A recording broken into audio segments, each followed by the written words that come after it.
तो संगठित हम शायद नहीं हैं और इसलिए ये सारे प्रॉब्लम्स हम फेस कर रहे हैं। संविधान सबको मूलभूत अधिकार देता है, लिबर्टी देता है, संविधान कॉन्स्टिट्यूशनल राइट्स देता है, फंडामेंटल राइट्स देता है। आर्टिकल 341 में शेड्यूल कास्ट का रिजर्वेशन है, 342 में शेड्यूल ट्राइब का रिजर्वेशन है, आर्टिकल 340 में बैकवर्ड क्लास कमीशन ओबीसी के लिए है। रिजर्वेशन के खिलाफ जजमेंट्स आ रहे हैं, प्रमोशन के खिलाफ जजमेंट्स आ रहे हैं, प्राइवेटाइजेशन हो रहा है, सब क्लासिफिकेशन हो रहा है, जाति उपजाति में जो है भेदभाव हो रहा है, क्रीमी लेयर आ रहा है। ये सारी बातें जो है संविधान के अनुसार शायद बिल्कुल नहीं है। शेड्यूल कास्ट बाबा साहब ने सिर्फ एक लिस्ट दी है आर्टिकल 341 में, और उसमें जो है सारी जातियां हैं। अब वो लिस्ट में भी जो है ये जाति कौन है, वो जाति कौन है, इसमें भेदभाव जो है किया जाएगा और फूट डाली जाएगी और एक दूसरे के प्रति घृणा और नफरत का वातावरण भी तैयार हो सकता है। ये बहुत बड़ी पॉलिसी या षड्यंत्र है। आने वाले समय में शेड्यूल कास्ट में क्रीमी लेयर्स नहीं है, संविधान ने नहीं कहीं लिखा हुआ है, फिर भी क्रीमी लेयर जो है अगर वो लागू होता है तो मुझे लगता है कि हमारा जो आने वाला जो जनरेशन है, जो पढ़ता है, जो प्रोफेशनल कॉलेज में एडमिशन लेना चाहेगा, उन्हें लाखों और करोड़ों रुपए जो है फीस भरनी पड़ेगी। कहाँ से हमारे लोग लाएंगे? इतना बड़ा रिपरकशन जो है ये क्रीमी लेयर का होने वाला है। 2018 में मैंने जनहित याचिका की माननीय उच्च न्यायालय नागपुर में कि दीक्षा भूमि का जो विकास होना चाहिए वो सर्वांगीण विकास होना चाहिए, क्योंकि ये एक इंटरनेशनल प्लेस है, ये कल्चरल प्लेस है, टूरिज्म प्लेस है, धार्मिक प्लेस है और पवित्र दीक्षा भूमि है। बाबा साहब के चरण यहाँ पर पड़े हैं, तो ये किसी भी तीर्थ स्थल से 1000 गुना बेहतरीन जगह है, प्लेस है, और इसका वैसा उपयोग होना चाहिए। अगर हर बुद्धिस्ट, हर बाबा साहब का प्रेमी इसके लिए फाइट करता है, क्योंकि ये बहुत जेन्युइन कॉज है ये, तो मुझे लगता है कि इसमें भी हमें सक्सेस ज़रूर मिलेगी, सफलता इसमें ज़रूर मिलेगी, क्योंकि सफलता मिलना ही चाहिए। अगर गवर्नमेंट ऑफ महाराष्ट्र सामने 2 एकड़ जमीन मेट्रो के लिए दे सकती है तो दीक्षा भूमि के विकास के लिए क्यों नहीं दे सकती? ये प्रश्न है कि दीक्षा भूमि में एक बिडर आया है और वो बिडर माननीय संदीप कांबड़े ही है, आर्किटेक्ट, जिन्होंने इंटरनेशनल कन्वेंशन सेंटर बनाया है। और वो हमारा दीक्षा भूमि अभी दुबई और सिंगापुर के लेवल से डेवलप होने वाला है और जल्दी ही जो है इसका वर्कआउट निकलेगा। सम्राट अशोक ने भगवान बुद्ध को पूरे विश्व में जो फैलाया, धम्म फैलाया, इस देश की नींव रखी, 84,000 स्तूप अवशेष उनके स्मृति पित्थर रखे, बनाए कि महाबोधि महाविहार के भीतर किसी भी हिंदू का कोई अस्तित्व नहीं है, कोई शिवलिंग नहीं है, कोई मूर्ति नहीं है, कुछ नहीं है। वहाँ प्योर शुद्धतम रूप से भगवान बुद्ध का ही महाबोधि महाविहार है। भगवान बुद्ध जो इस देश की धरोहर है, जिससे पूरा विश्व आइडेंटिफाई होता है कि India is a country of Lord Buddha, और वही भेदभाव हो रहा है।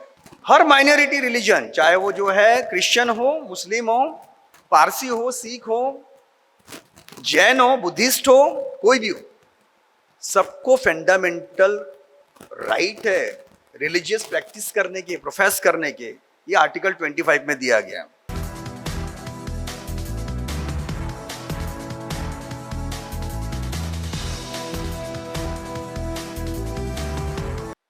महात्मा ज्योतिबा फुले, राजश्री शाहू महाराज,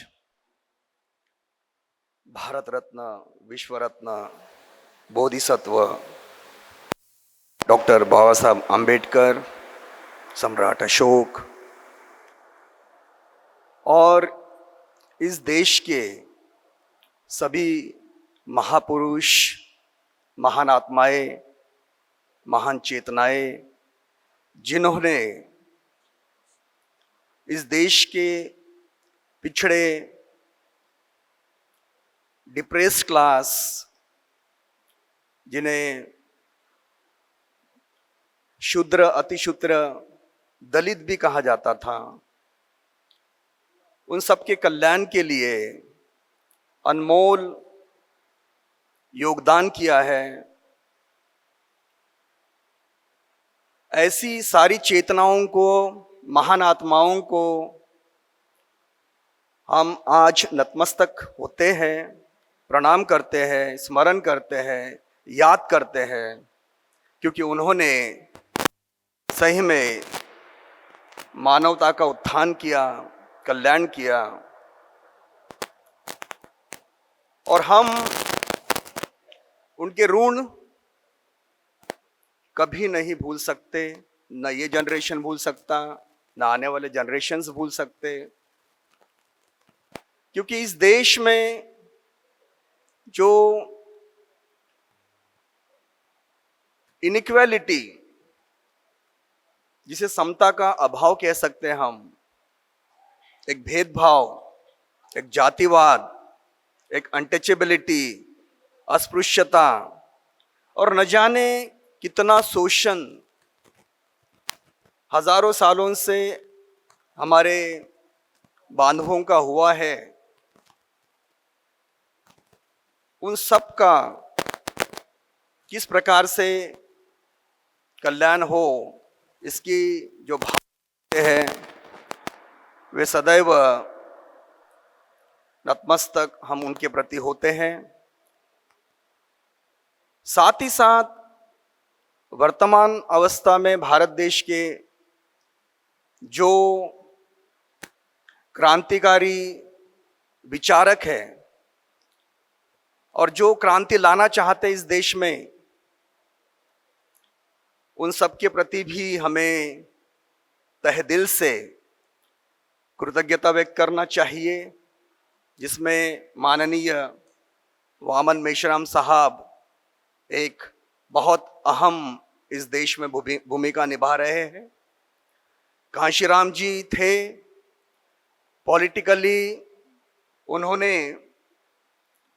पावर हासिल करके बाबा साहब के जो सपने थे, विजन था कि हमारी कौम ने सत्ताधारी जमात बनना चाहिए, और सत्ता अगर हाथ में है, पावर अगर पास में है, तो हम राजनीतिक तौर से भी, सामाजिक और आर्थिक लेवल से भी अपने दुखी बांधवों का कल्याण कर सकते हैं।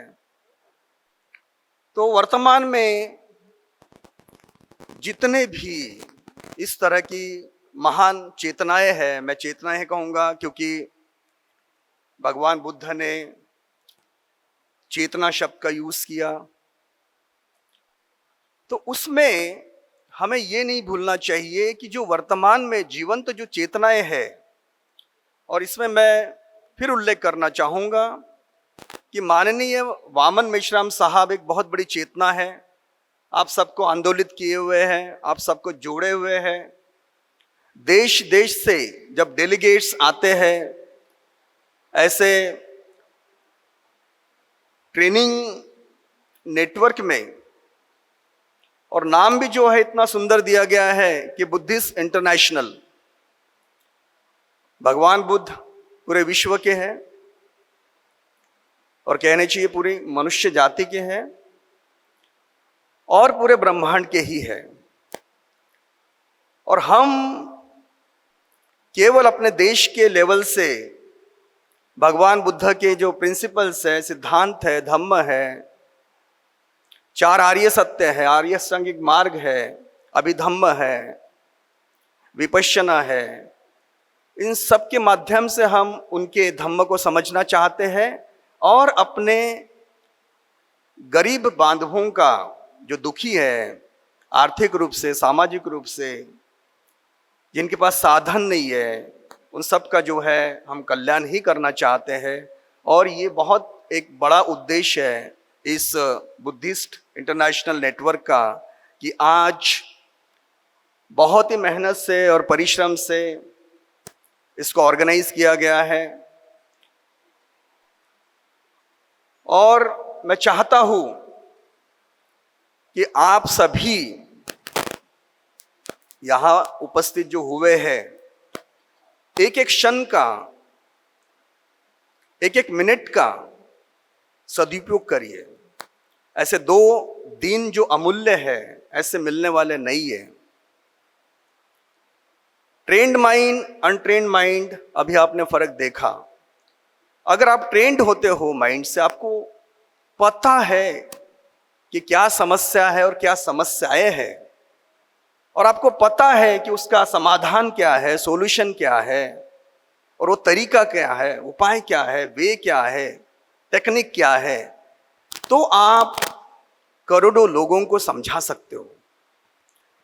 जिस प्रकार से भगवान बुद्ध एनलाइटेंड हुए और जो बुद्धत्व का मार्ग उन्होंने ढूंढ निकाला, दुख मुक्ति का मार्ग, हम उसे आर्य अष्टांगिक मार्ग कहते हैं। अगर उस मार्ग पर चलते हैं तो कहीं ना कहीं पहुंचते ही है। जो जितना चलेगा वो उतना पहुंचेगा।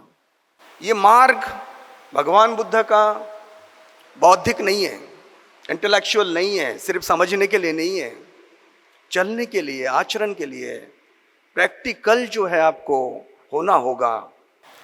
ये एक ऐसा साक्षात एग्जाम्पल है आप सबके सामने कि उन्होंने रियलाइज किया कि इस जगत में दुख है, तो कैसे दुख मुक्ति का मार्ग निकालें। हम यहां इकट्ठे हुए हैं किसी न किसी दुख की वजह से, चाहे आप उसे सामाजिक दुख कहो, राजनीतिक दुख कहो, आर्थिक कहो, कोई भी दुख कहो, दुख तो दुख है। अब आर्य सत्य क्या कहते हैं? 4 आर्य सत्य कि दुख है, दुख है तो उसका उपाय भी है, उसका कारण भी है, निवारण भी है, वो मार्ग भी है। तो हमें इस पर जो है इस 2 दिन वर्कआउट करना चाहिए। ये जो 2 दिन है, इसमें हमारी समस्याएं क्या है, कितनी है, मोटी मोटी कितनी है, सूक्ष्म कितनी है, एक आप लिस्ट बनाइएगा। कौन जो है हमारे दुश्मन है, कौन हमारे पॉलिटिकल राइवल्स है, सामाजिक राइवल्स है, कौन सी जो है कौम है, रेस है, हमारे खिलाफ में क्या षड्यंत्र करते हैं, ये सारी जो है जानकारी, अवेयरनेस, नॉलेज इस 2 दिन के ट्रेनिंग कैंप में होनी चाहिए। हम सिर्फ किसी को सुनने नहीं आए, या कोई ज्ञान जो है प्राप्त करने नहीं आए, या कोई बुद्धि विलास करने नहीं आए। हम प्रैक्टिकली हमारी समस्याएं क्या है, जो संविधान आने के पश्चात भी समस्याएं हैं, संविधान के पहले लगभग 5000 सालों से हम जो है शोषित रहे हैं। तो समस्याएं तब भी थी, समस्याएं आज भी है, और समस्याएं कल भी रहेगी, और आने वाले जनरेशन के लिए भी समस्याएं जो है निर्माण होने वाली है।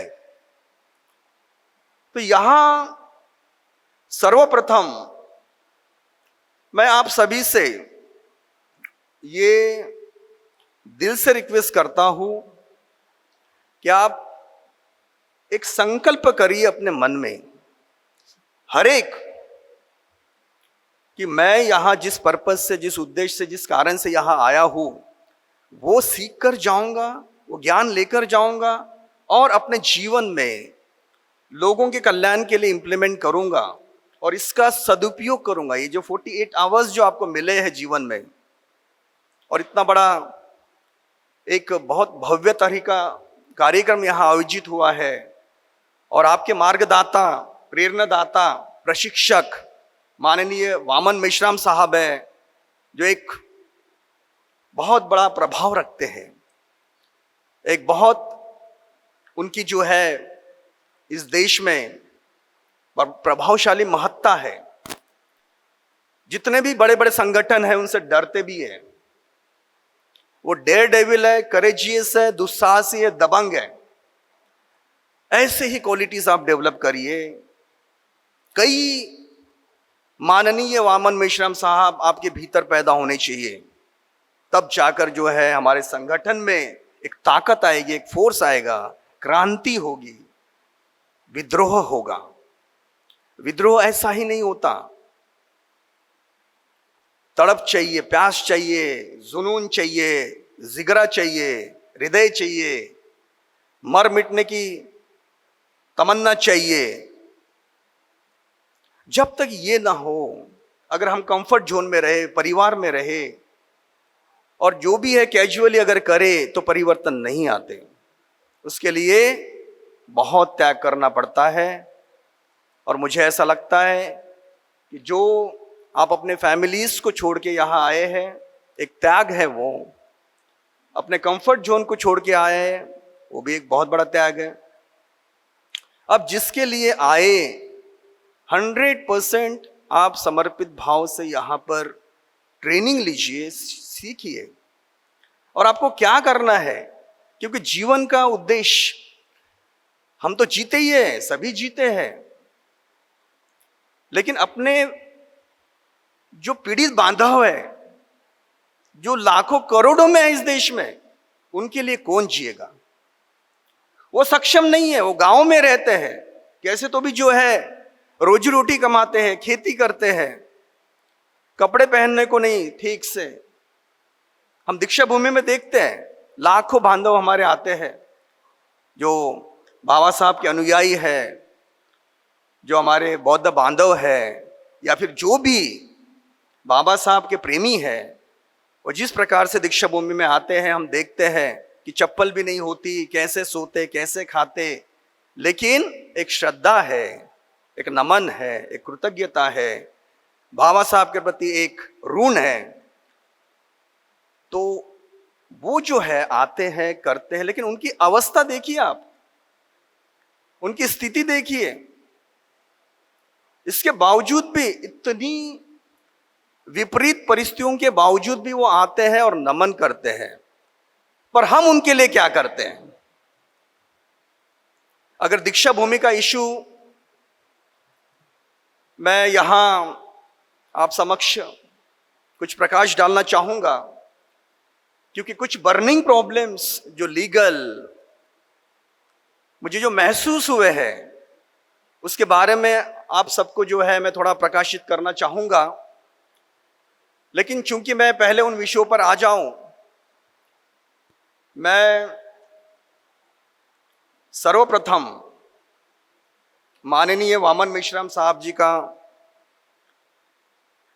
धन्यवाद देना चाहूँगा, रायभान दहाड़ साहब का धन्यवाद देना चाहूँगा, और हमारे सारे मित्रों का धन्यवाद देना चाहूँगा कि जो इस संगठन से जुड़े हुए हैं और कुछ तो भी तड़प रखते हैं समाज के लिए करने के लिए। उन्होंने आमंत्रित किया, इस योग्य समझा, एक उद्घाटक के रूप में मुझे यहाँ पर प्रस्तुत किया। उसके लिए मैं बहुत ही दिल से सभी का आभार मानता हूँ, और आप सभी का भी आभार मानता हूँ कि आप कोने कोने से आए हैं देश के, और कुछ यहाँ से लेकर जाएंगे, कुछ वैल्यूबल, कुछ मूल्यवान। और आप मुझे भी सुन रहे हैं, इसलिए आपका भी उतना ही मैं धन्यवाद देना चाहूँगा। देखिए, समस्याएं तो हमारे पास बहुत सी है। जब से बाबा साहब ने संविधान इस देश को अर्पित किया, हमें लगा कि बाबा साहब ने हमें जो रिजर्वेशन दिया, उससे हमारी समस्याएं जो है पूरी तरह से आने वाले कुछ 100 साल में, 200 साल में उनका समाधान निकल जाएगा। लेकिन आज अगर 75 साल भी हो गए हैं, तो भी जो संविधान के प्रास्ताविका या प्रिम्बल में लिखा हुआ है कि justice social, economic and political. आज अगर हम मंथन करें, चिंतन करें, विश्लेषण करें, तो क्या इस देश के जो पिछड़े वर्ग है उन्हें सोशल, इकोनॉमिक और पॉलिटिकल जस्टिस पूरी तरह से मिला हुआ है? आंसर इसका तो आप सभी भी जानते हैं कि नहीं मिला हुआ है। और इसका बेसिक मूलभूत कारण यह है कि संविधान का इम्प्लीमेंटेशन,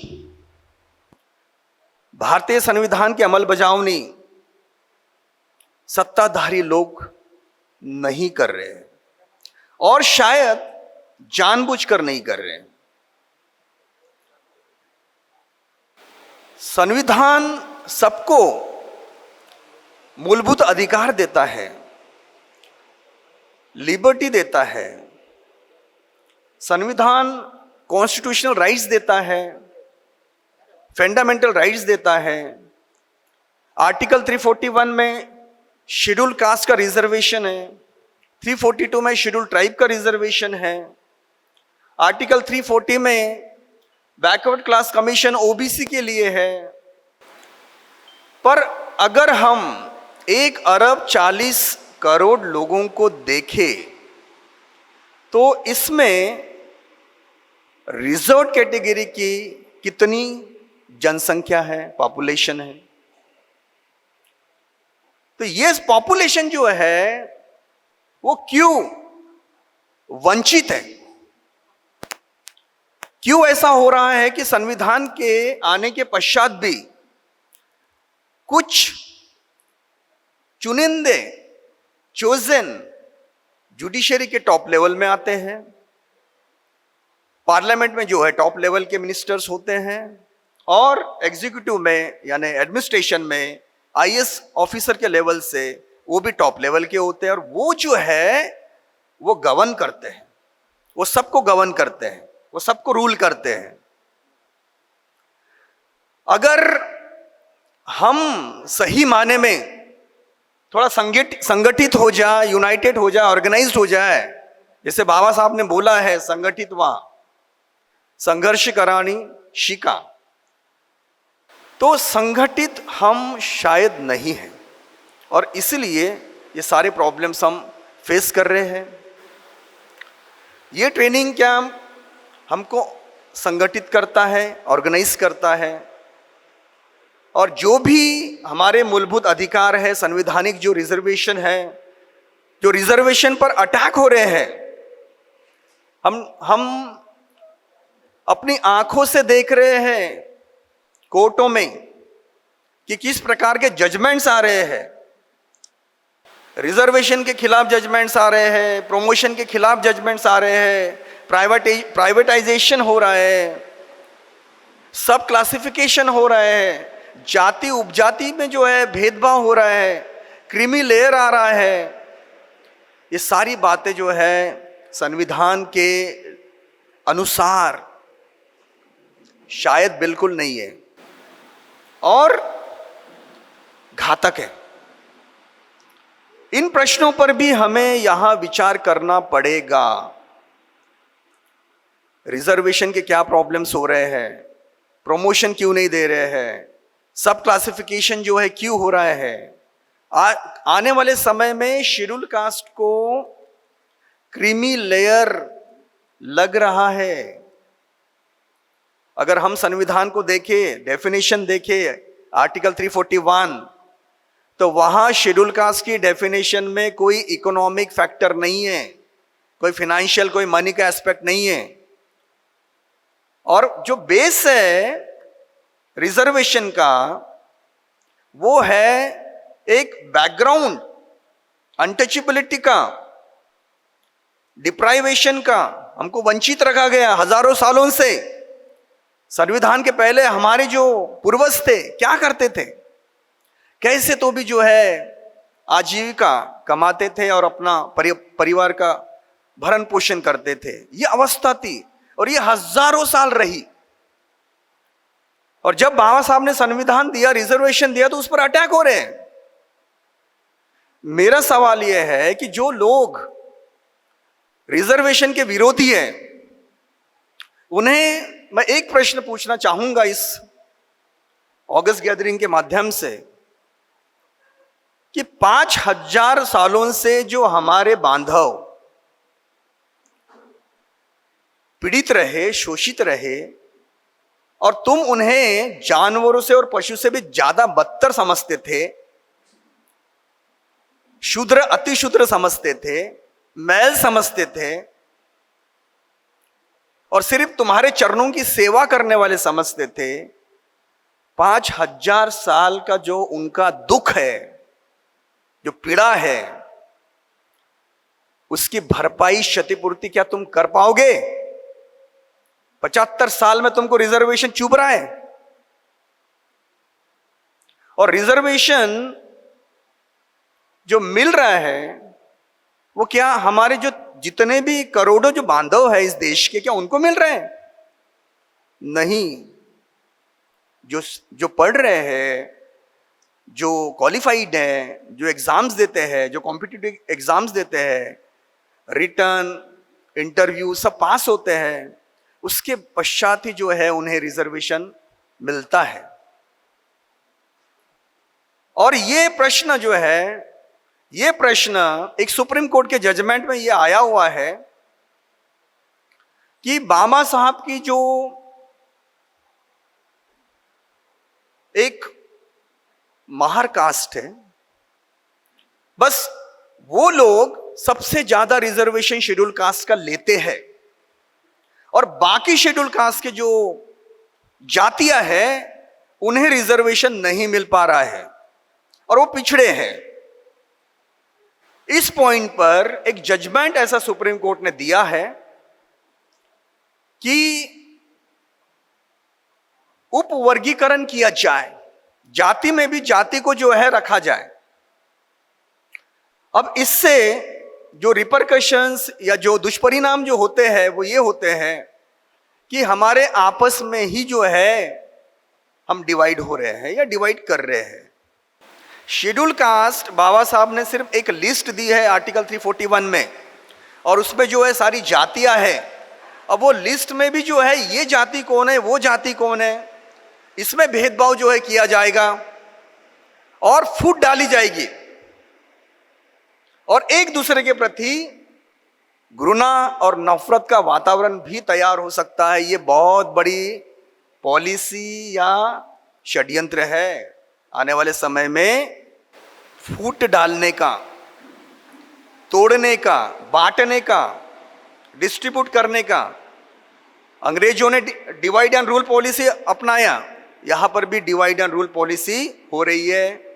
शेड्यूल कास्ट में क्रीमी लेयर्स नहीं है, संविधान ने नहीं कहीं लिखा हुआ है, फिर भी क्रीमी लेयर जो है अगर वो लागू होता है तो मुझे लगता है कि हमारा जो आने वाला जो जनरेशन है, जो पढ़ता है, जो प्रोफेशनल कॉलेज में एडमिशन लेना चाहेगा, उन्हें लाखों और करोड़ों रुपए जो है फीस भरनी पड़ेगी। कहाँ से हमारे लोग लाएंगे? इतना बड़ा रिपरकशन जो है ये क्रीमी लेयर का होने वाला है। तो मुझे लगता है कि सब क्लासिफिकेशन, क्रीमी लेयर, ये जो विषय है इस ट्रेनिंग में लिए जाए, इसके बारे में अवेयरनेस, जागरूकता फैलाई जाए। रिजर्वेशन पर जो अटैक हो रहे हैं, प्रमोशन पर अटैक हो रहे हैं, हमारे जो लोग हैं उनके साथ भेदभाव होता है, ये सारे विषय भी जो है डिस्कस होने चाहिए। ये संविधान का उपयोग क्यों नहीं हो पा रहा है, क्यों इंप्लीमेंट नहीं किया जा रहा है, और कैसे जो है इंप्लीमेंट करने के लिए बाध्य करे, ये विषय भी जो है इस मंच का होना चाहिए। इसी के साथ में जो हमारी दीक्षा भूमि का इशू है, देखिए आप सब जानते हैं कि 14 अक्टूबर 1956 में बोधिसत्व डॉक्टर बाबा साहब आम्बेडकर, इन्होंने हम सबको बौद्ध धम्म की दीक्षा दी और लाखों बांधव बुद्धिस्ट हुए। अब 1956 से अभी तक 2026 तक वो दीक्षा भूमि की क्या अवस्था है, दुर्दशा है। स्मारक समिति की दुर्दशा है, वहां पर फैसिलिटीज नहीं है, सुविधाएं नहीं है। हमारे लाखों बांधव आते हैं देश देश से, वो कैसे वहां पर जो है सोते हैं, क्या खाते हैं, ये दयनीय अवस्था कौन दूर करेगा। तो फर्स्ट टाइम 2018 में मैंने जनहित याचिका की माननीय उच्च न्यायालय नागपुर में कि दीक्षा भूमि का जो विकास होना चाहिए वो सर्वांगीण विकास होना चाहिए, क्योंकि ये एक इंटरनेशनल प्लेस है, ये कल्चरल प्लेस है, टूरिज्म प्लेस है, धार्मिक प्लेस है और पवित्र दीक्षा भूमि है। बाबा साहब के चरण यहाँ पर पड़े हैं, तो ये किसी भी तीर्थ स्थल से 1000 गुना बेहतरीन जगह है, प्लेस है और इसका वैसा उपयोग होना चाहिए। मैंने देखा कि शेगांव में जो आनंद सागर है, गजानन महाराज जो स्थल है वो विकसित हुआ है, गवर्नमेंट ने उसको फंड दिया। त्रिंबकेश्वर में जो है फंड गवर्नमेंट ने दिया, साथ ही साथ शिरडी, जगदम्बा माता, ये सारी प्लेसेस जो है यहाँ हजारों करोड़ रुपए जो है गवर्नमेंट ने दिया है डेवलपमेंट के लिए, विकास के लिए। फिर दीक्षा भूमि क्यों निग्लेक्टेड है? तो इसी तत्व के आधार पर कि आर्टिकल 14 समानता का अधिकार, ये हमको भी मिलना चाहिए।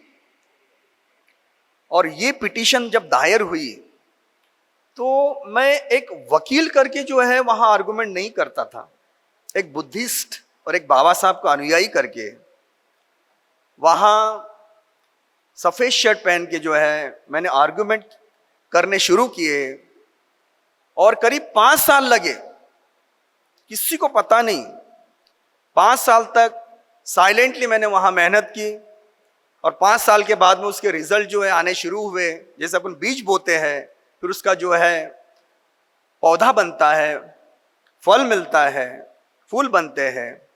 इसी प्रकार से 5 साल के पश्चात जिस प्रकार से कोर्ट ने ऑर्डर देने शुरू कर दिए तो गवर्नमेंट बाधित, गवर्नमेंट विवश हो गई और सबसे पहले जो है 200 करोड़ सैंक्शन किया, काम शुरू हुआ।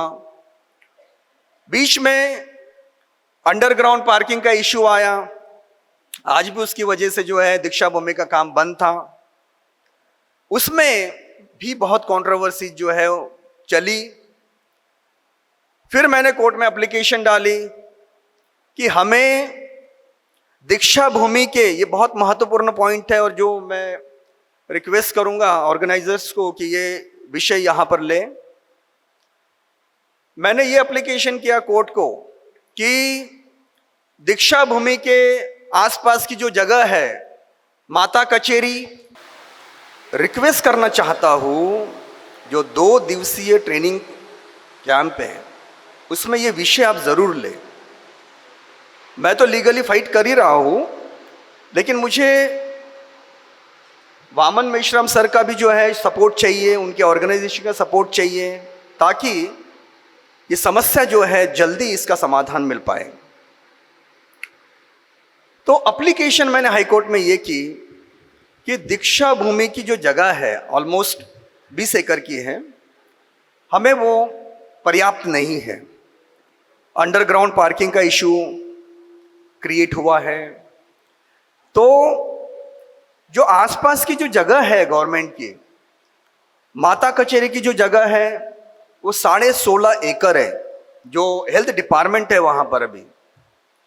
और कॉटन रिसर्च इंस्टीट्यूट की जो जगह है वो 3.5 एकड़ है। तो ये जगह अगर हमें दीक्षा भूमि के विकास के लिए अगर मिल जाती है, और कायदे में, कानून में प्रावधान है कि अगर हायर ग्रेटर पब्लिक यूटिलिटी है तो गवर्नमेंट उसको हैंडओवर कर सकती है। तो ये जगह हमें मिले, और अगर ये मिल जाए तो तो बहुत बड़ा इतिहास हो जाएगा। और ये दीक्षा भूमि पूरे वर्ल्ड में एक ऐसा मॉन्यूमेंट बन जाएगा, एक ऐसा हेरिटेज कि जहाँ पर पूरे विश्व के लोग आएंगे, दर्शन लेंगे, प्रेरणा प्राप्त करेंगे बाबा साहब से। तो इस डिमांड के लिए जो है आप प्रयत्नशील हो, ऐसी मेरी यहाँ रिक्वेस्ट है। कोर्ट इस रिक्वेस्ट को कंसीडर करेगा नहीं करेगा, वो कोर्ट का पावर, डिस्क्रिशनरी पावर है। लेकिन अगर आम आदमी, अगर हर बुद्धिस्ट, हर बाबा साहब का प्रेमी इसके लिए फाइट करता है, क्योंकि ये बहुत जेन्युइन कॉज है ये, तो मुझे लगता है कि इसमें भी हमें सक्सेस ज़रूर मिलेगी, सफलता इसमें ज़रूर मिलेगी, क्योंकि सफलता मिलना ही चाहिए। अगर गवर्नमेंट ऑफ महाराष्ट्र सामने 2 एकड़ जमीन मेट्रो के लिए दे सकती है, तो दीक्षा भूमि के विकास के लिए क्यों नहीं दे सकती, ये प्रश्न है। तो आप सभी जो है इस पर गहरा चिंतन मनन करें, और जो भी इसमें लीगल या जिस तरह की मदद है, मैं आपको ज़रूर जो है इसमें मदद करूँगा। और ये अपने एजेंडा में आप जो है लिख लीजिए कि आपको दीक्षा भूमि के लिए 16.5 एकड़ माता कचेरी की जगह और 3.5 एकड़ कॉटन रिसर्च इंस्टीट्यूट की जगह किसी भी हालत में दिलवाना है और मिलना ही चाहिए। ये बहुत बड़ी हमारी सक्सेस होगी, ताकि आने वाले जो लाखों लोग बांधव हैं, जो उनको सुविधा मिल सके और एक हमें डिग्निफाइड वे से बाबा साहब के प्रति वहाँ एक श्रद्धांजलि जो है हम व्यक्त कर सके। तो दीक्षा भूमि का जो केस है, उसका डेवलपमेंट अभी ऐसा है कि जब अंडरग्राउंड पार्किंग का इशू आया, तब से सब काम बंद हो गया। एनआईटी ने सब काम बंद कर दिया, लोगों ने एजिटेशन किया, वहाँ तोड़फोड़ हुई, सब हुआ, और 1.5-2 साल से कोई काम नहीं हुआ। फिर मैंने एप्लीकेशन की कोर्ट में कि यहाँ काम नहीं हो रहे हैं, तो कोर्ट ने जो है एनआईटी को बुलाया, एनआईटी के बड़े बड़े ऑफिसर्स को बुलाया, उनके एफिडेविट फाइल करने के लिए बुलाया, सबने एफिडेविट फाइल किए। फिर कैसे तो भी एक option number 3 development plan clear हुआ।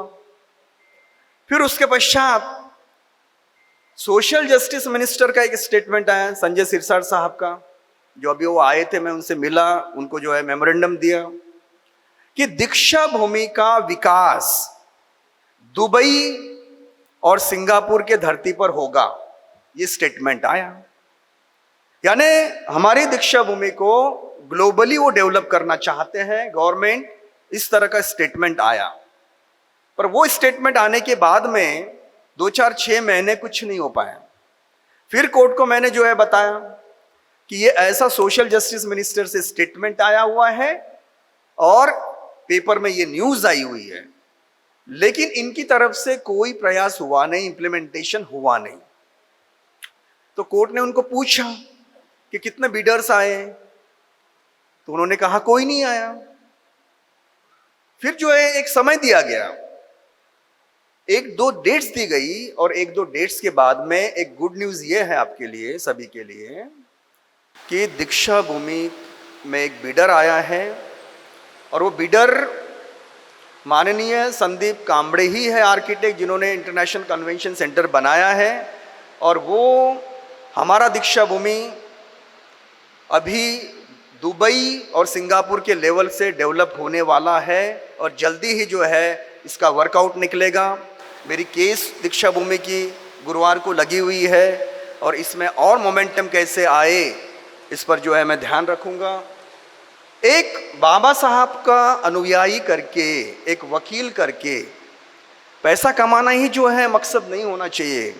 कोई भी प्रोफेशनल हो, वकील हो, कोई भी हो, पैसा तो हर व्यक्ति कमाता है कम ज़्यादा, लेकिन ऐसे अजर अमर ऐतिहासिक काम अगर निस्वार्थ भाव से, मैं तो अपने जेब से पैसे डाल के करता हूँ, किसी का प्रेशर मुझ पर नहीं होता, कोई मुझे डोमिनेट नहीं कर सकता, मुझे करना है तो मुझे करना है। तो आज जो है उतना मैंने दुस्साहस किया, तो यहाँ तक डेवलपमेंट हो रहा है, और मेरे ख्याल से समाज के लिए एक बहुत बड़ी भेंट होने वाली है ये। तो इसके लिए भी जो है, जब तक ये काम पूरा नहीं होता, आप सभी का कोऑपरेशन और सहयोग बहुत जरूरी है। और ये 2 दिन में ही आप जो है ये भी संकल्प कर लीजिए कि दीक्षा भूमि का भी सर्वांगीण विकास हमें चाहिए। साथ ही साथ जो हजारों सालों से एक समस्या चल रही है, आप सभी जानते हैं, ये बुद्धिस्ट इंटरनेशनल नेटवर्क है। भगवान बुद्ध जब एनलाइटेंड हुए बोध गया में, और उसके पश्चात सारनाथ में 4 आर्य सत्य धम्म प्रवर्तन दिवस, और उस समय से लगभग 40-45 साल भगवान बुद्ध धम्म का प्रचार करते रहे और मनुष्य जाति का जो दुख है उसकी मुक्ति का मार्ग बताते रहे। और 80 साल की आयु में शरीर त्यागा कुशीनगर में। ये जो है ये ओरिजिनल घटना है, और पूरा इतिहास, आर्कियोलॉजिकल डिपार्टमेंट इस बात का साक्षी है, आज भी साक्ष्य मिलते हैं। तो वो कोई मिथ्या नहीं बात है। जैसे महाभारत में मिथ्या है, कृष्ण, राम और बहुत सारे देवी देवता, इसमें मिथ्या दिखती है, माइथोलॉजी दिखती है। भगवान बुद्ध रियलिस्टिक इस मानवता को जो है प्रकाशित कर चुके हैं, ये परम सत्य है। उस पॉइंट से जब उन्होंने शरीर त्यागा, महानिर्वाण को प्राप्त हुए, तब से लेकर सेंचुरीज टू सेंचुरीज, शताब्दी टू शताब्दी, जो सम्राट अशोक ने महाबोधि महाविहार बनाया ऑलमोस्ट 300 साल पश्चात, वो महाबोधि महाविहार आज भी वहां स्थित है। सम्राट अशोक के काल में भारत अखंड था और पाली भाषा राष्ट्रीय भाषा थी, मगधी भाषा कहते, और ऑलमोस्ट पूरा भारत बौद्धमय ही था। सम्राट अशोक ने भगवान बुद्ध को पूरे विश्व में जो फैलाया, धम्म फैलाया, इस देश की नींव रखी, 84,000 स्तूप अवशेष उनके स्मृति पित्थर्थ रखे, बनाए। उसने 2 गांव, एक का नाम है मस्तीपुर, एक तीरदहा, ये महंत को भेंट दे दिया। और वो तीरदहा गांव में महाबोधि महाविहार था, लेकिन अंडरग्राउंड था, वो दिखाई नहीं देता था उस समय। तो जब सर अलेक्जेंडर कनिंगम ने डिस्कवर किया महाबोधि महाविहार, तो उन्होंने एक रिपोर्ट सादर की, और वो रिपोर्ट में कहीं पर भी कोई मठ, कोई महंत, किसी का अस्तित्व नहीं है अंदर। और जो इतिहास करता है, उन्होंने भी जो है इसी बात का समर्पण किया कि महाबोधि महाविहार के भीतर किसी भी हिंदू का कोई अस्तित्व नहीं है, कोई शिवलिंग नहीं है, कोई मूर्ति नहीं है, कुछ नहीं है। वहां प्योर शुद्धतम रूप से भगवान बुद्ध का ही महाबोधि महाविहार है। अब धीरे धीरे ये जो महंत है, इसने एंक्रोचमेंट शुरू कर दिया, वो घुसना शुरू कर दिया वहां।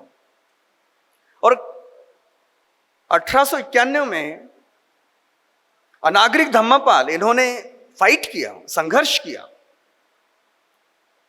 और वहां केसेस भी हुई, क्रिमिनल केसेस हो गई, हाईकोर्ट में केस गई, सिविल केसेस हुई। और उस एक केस में जो डिस्प्यूट था, विवाद था, कि ये जबरदस्ती जो है महंत वहां पर अपनी मूर्ति स्थापित करना चाह रहा था, और वहां झगड़ा हो गया और वो क्रिमिनल केस हो गई। तो महंत के लोगों ने अत्याचार किया अनागरिक धम्मपाल पर, और उन्होंने क्रिमिनल केस फाइल की इसके खिलाफ। और वो मैजिस्ट्रेट ने जो डिसीजन दिया वो बहुत इंपॉर्टेंट है। लगभग 1865 में जुलाई के समय में, ऐसे ही जुलाई का महीना था, उसने ऑब्जर्वेशन दिया कि महाबोधि महाविहार ये एक बुद्धिस्ट टेम्पल है, और ये सिर्फ बौद्धों का है, हिंदुओं का वहां कभी कोई इसके पहले अस्तित्व नहीं रहा। और पहली बार जुलाई में 1865 में वो घुसे वहां, और तब से जो है वो वहां कंट्रोवर्सी शुरू हो गई और धीरे धीरे उन्होंने एंक्रोचमेंट करना शुरू कर दिया। एक बहुत ही अहम बात इस दौरान मैं कहना चाहूंगा कि 1925 में डॉक्टर राजेंद्र प्रसाद ने एक रिपोर्ट सबमिट की, और वो इसी महाबोधि महाविहार के इश्यू को लेकर जो है वो रिपोर्ट थी। और उसने महंत को इनवाइट किया, बहुत बार इनवाइट किया कि आप अपना एविडेंस दो, पुरावा दो कि आप किस आधार पर कहते हो कि ये जो है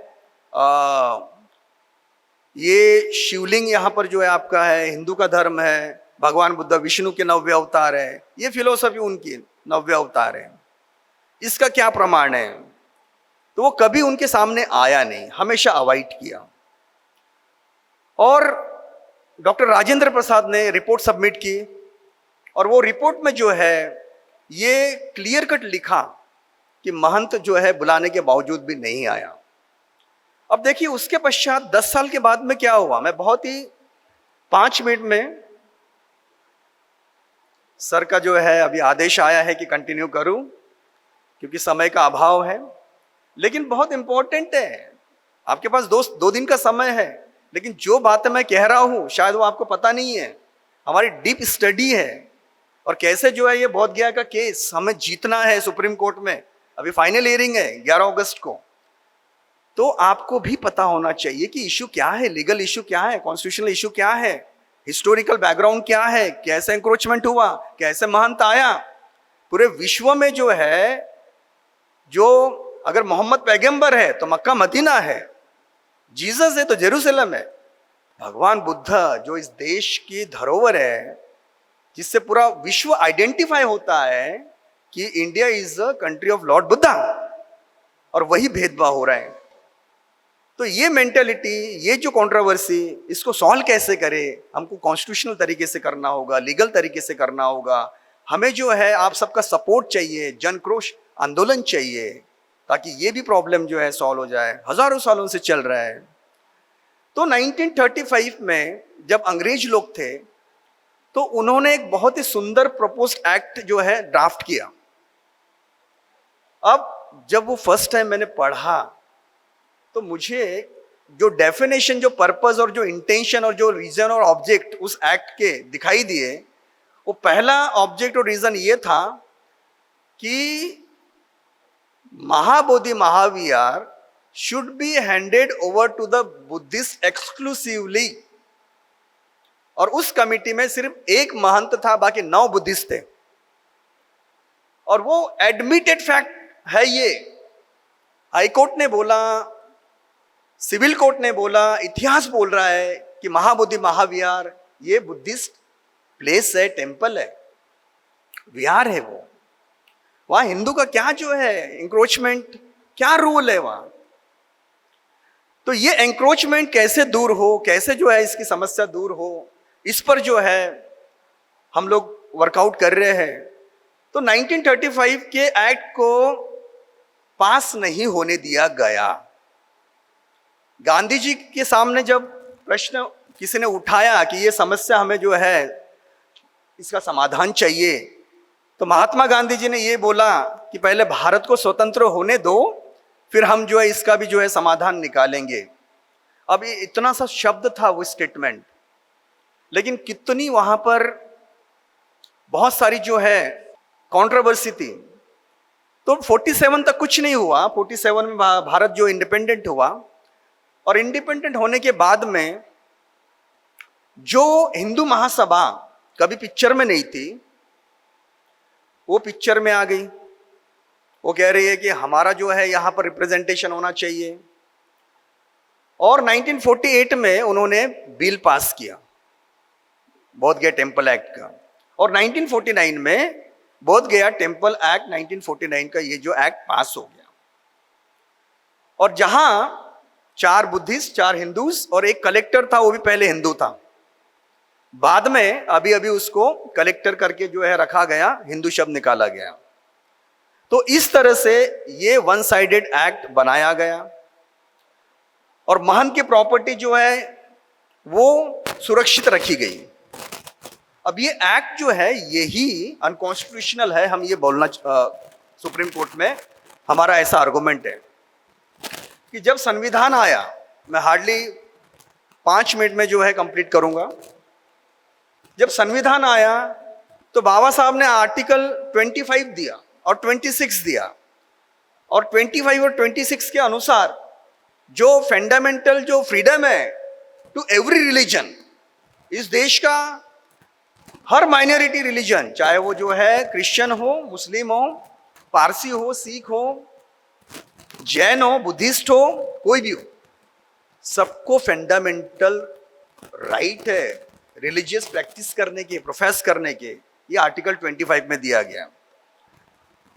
अब महाबोधि महाविहार में ये जो फंडामेंटल राइट, इसका हनन हो रहा है, आर्टिकल 25 का हनन हो रहा है, और वहां हिंदूज लोग जो है वो एंक्रोचमेंट किए हुए हैं। इसलिए बुद्धिस्ट जो हमारे लोग हैं, जो ऑल ओवर वर्ल्ड से आते हैं, उनको वो वातावरण नहीं मिल पाता शुद्धतम, वो वाइब्रेशंस नहीं मिल पाते, ये पोल्यूशन वहां पर क्रिएट हुआ है। तो इसलिए फंडामेंटल राइट का वायलेशन है, आर्टिकल 25, 26 का वायलेशन है। और संविधान के पहले जो भी एक्ट आया है, अब ये बोध गया टेम्पल एक्ट, ये शब्द भी देखिए आप, महाबोधि महाविहार एक्ट जो है वो अंग्रेजों ने जो है टाइटल दिया था, अब इन्होंने बोध गया टेम्पल एक्ट करके टाइटल दिया है, टेम्पल, अपने शब्द वहां पर जो है टाइटल में डाल रहे हैं। यहां पर पॉइंट हमारा ये रहेगा सुप्रीम कोर्ट में कि ये संविधान के पहले का एक्ट है 49, और आर्टिकल 13 ये कहता है कि संविधान आने के पहले ऐसे कोई भी लॉज हो, एक्ट हो, बिल हो, जो भी हो, ऑर्डिनेंस हो, कानून हो, अगर वो फंडामेंटल राइट्स को अब्रीच करते हैं, वायलेट करते हैं, इंफ्रिज करते हैं, छोटा दिखाते हैं, भंग करते हैं, तो ऐसे सारे लॉज जो है वो वॉइड है, निरस्त हो जाना चाहिए ऑटोमेटिकली। ये शब्द यूज कर रहा हूं मैं, ऑटोमेटिकली। लेकिन 1949 से 2026 तक वही एक्ट संविधान आने के पश्चात भी वर्चस्व रख रहा है, जैसे कि वो संविधान से सुप्रीम हो। वो संविधान से सुप्रीम नहीं है कुछ भी। तो हमें ये कहना है कोर्ट को कि ये एक्ट ही वॉइड है, इस एक्ट को रिपील करो, इसको कैंसल करो, और वहां पर एक्सक्लूसिवली बुद्धिस्ट की ही जो है वहां रिलीजियस प्रैक्टिस होना चाहिए, सारे वर्ल्ड के बुद्धिस्ट वहां आना चाहिए, बुद्धिस्ट कमिटी होनी चाहिए, और एक्सक्लूसिवली वो वातावरण जो है सिर्फ हमारे लिए होना चाहिए। ये जो है बहुत बड़ी फाइट है, और मैं कहता हूँ कि ये जो बुद्धिस्ट इंटरनेशनल नेटवर्क है, इसमें ज़रूर जो है अपने लेवल से यहाँ सहयोग करेगा, मदद करेगा, और 2 दिवसीय जो आपके ट्रेनिंग एजेंडा में ये विषय भी रखेगा। इन्हीं शब्दों के साथ में आपने मुझे भरपूर समय दिया, शांति से, प्रेम से सुना, समय का अभाव है, सर को भी जाना है, इसके बावजूद भी फिर एक बार जो है आप सभी के प्रति जो है मैं तहे दिल से आभार व्यक्त करता हूँ। विशेष रूप से भिक्षुगण जो यहाँ पर हो, आप सभी को धम्म का मार्गदर्शन करने आए हैं, और सबसे जो इम्पोर्टेंट और महत्वपूर्ण जो पर्सनालिटी है यहाँ, जो मैंने कहा कि माननीय वामन मेश्राम साहब, इनकी ऊर्जा, इनकी शक्ति, इनकी सोच, उनकी विचारधारा, उनका विजन आप सब ले, अपने में जो है ढाले, अपने आप को वैसा बनाए, और इनके जैसे ही सशक्त और शक्तिशाली जो है आप भी लीडर बने। इन्हीं शब्दों के साथ में नमो बुद्धाय, जय भीम।